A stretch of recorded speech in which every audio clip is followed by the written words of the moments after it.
Biden-Harris administration has done something 2 weeks ago that has never been done in American history. Bobby Kennedy has said that new legislation has been introduced that means that if you are protesting in public, the government can use lethal force, legally, to stop you. What does that tell you about where America is going and what kind of election result they are anticipating? And even if it's not totally cut and dried, even if that law's, still not entirely passed and maybe what I've said is somewhat reductive, surely you've noticed a pattern of authoritarianism. Post-Jan 6, numerous laws were introduced that amounted to legislation in order to prohibit protest, which is part of your right as an American, and I would say a citizen. If you don't agree with your government, what are you supposed to do? Vote? What if they start to control elections in ways that seem mendacious? It's an interesting thing to consider. Here's Bobby Kennedy talking about the Department of Defense using the military on the public. Say one other thing. President Harris said today in her post, in her speech, she said that President Trump was going to turn the U.S. military against the American public and use the public to promote his agenda. How many of you think that is true? Well, what's interesting to me is that the Biden-Harris administration has done something 2 weeks ago that has never been done in American history, which is to send exactly lethal force, to send a directive to the Pentagon, changing the law to make it legal for the U.S. military to use lethal force against American citizens on American soil.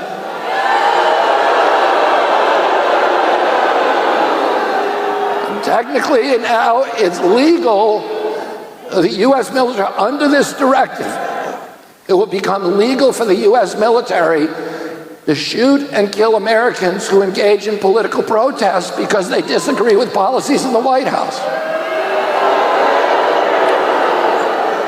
I'm not making this up. Any of you can look it up. This is a Democratic initiative. This did not come during the Trump administration. This did not come from Donald Trump. It came from the Democratic Party. And that's why I left the Democratic Party.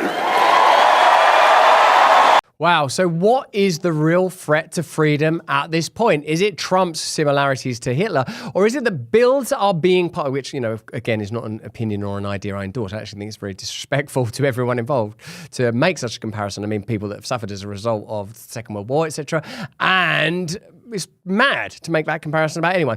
Is it a greater threat that literal laws are being passed that increase the power of the state and their ability to use lethal force against protesters? Let's look at that in a bit more detail. There it is. There's the important, significant parts of that bill highlighted for you to peruse at your leisure. Now, remember, when January 6 went down, that protest or riot or whatever you want to call it was used to legitimize increasing the expenditure and power of the Capitol Police Force, for one thing, and also generally create a climate where protest and dissent became further outlawed. Let's have a look at that. The response to events of January 6 has been marked by a crackdown on dissent, a dramatic increase in anti-protest bills around the country, including at least 88 that have been introduced since the Capitol riot, a massive build-up of the Capitol Police into a national force to target terrorism, as well as the rollout by the Biden administration of a sweeping domestic counter-terror strategy. In many ways, the response to January 6 may wind up being more dangerous than the event itself. Isn't that an extraordinary piece of journalism, an extraordinary piece of reporting? So whether or not RFK is being hyperbolic when he talks about the dangers of this piece of legislation, there's no question that globally authoritarianism is on the rise. In my country, people are getting arrested and even jailed for Facebook posts under peculiarly vague hate speech laws. You've seen this happening across the globe. Indeed, it is one of the markers of globalism. One thing I happen to be aware of personally is that the deep state are preparing themselves for widespread protest and disturbance around the period of the election. It doesn't take Nostradamus to predict that it's likely to be a close run election, even though Kamala Harris appears to be particularly inept. You can see that the way that the media is shaping up and formulating narratives to favor that particular outcome. If it is indeed a close run or even to a degree unfair election, it's likely there will be disturbances. So passing of laws of that nature becomes significant. For many years, we've been talking about the militarization of the police force. You'll be aware that some of the budgets that were allocated towards COVID prevention and protection ended up leading to vehicle armament in several of your states, principalities, and cities. You can look into that. The increase of state power is perhaps the biggest threat the world faces, because that state power is becoming increasingly alloyed to global power, meaning that globalism has an ideology, it has an army, it has the laws, and it has the power that was once only afforded to transcendental and somewhat immanent deities. The state is laying claim to deistic power.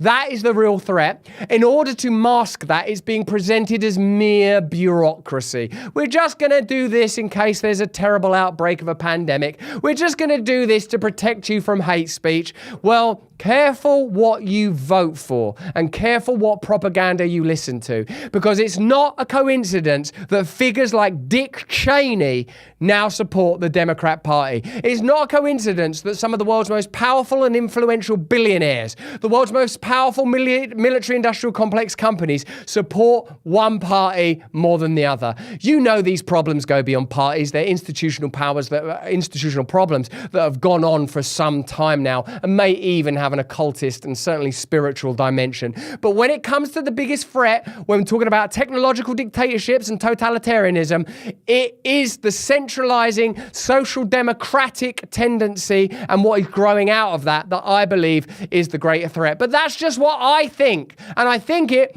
because of laws. Tell me what you think in the comments and chat. If you're watching us on YouTube right now, turn on the notification bell and become an Awaken Wonder to be a member of our Break Bread community and to get early access to our content. More important than any of that is that you just stay free, though. Let's be honest, most K-Cup pods are serving you mouldy, pesticide-laden rubbish. Chains like Dunkin', they're stinking the place out with their stale coffee and expecting you to say cheers. 1775 Coffee makes sure you don't have to drink a chemical soup when you want a caffeine lift. 1775 Coffee steps in to slap the mediocrity right out of the competition. Their K-Cup pods are filled with single origin, high-altitude beans, hand-picked by people who know what flavour actually is. It's coffee that will slap your brain fast awake. Faster, in fact, than a government scandal. Who doesn't need an injection of this new caffeine inflection? Kamala Biden? Get this stuff down you. You've got a choice of medium roast, dark roast and mushroom blend. Yeah, actual mushrooms like lion's mane and reishi to boost your brain power as well as giving you an immediate lift.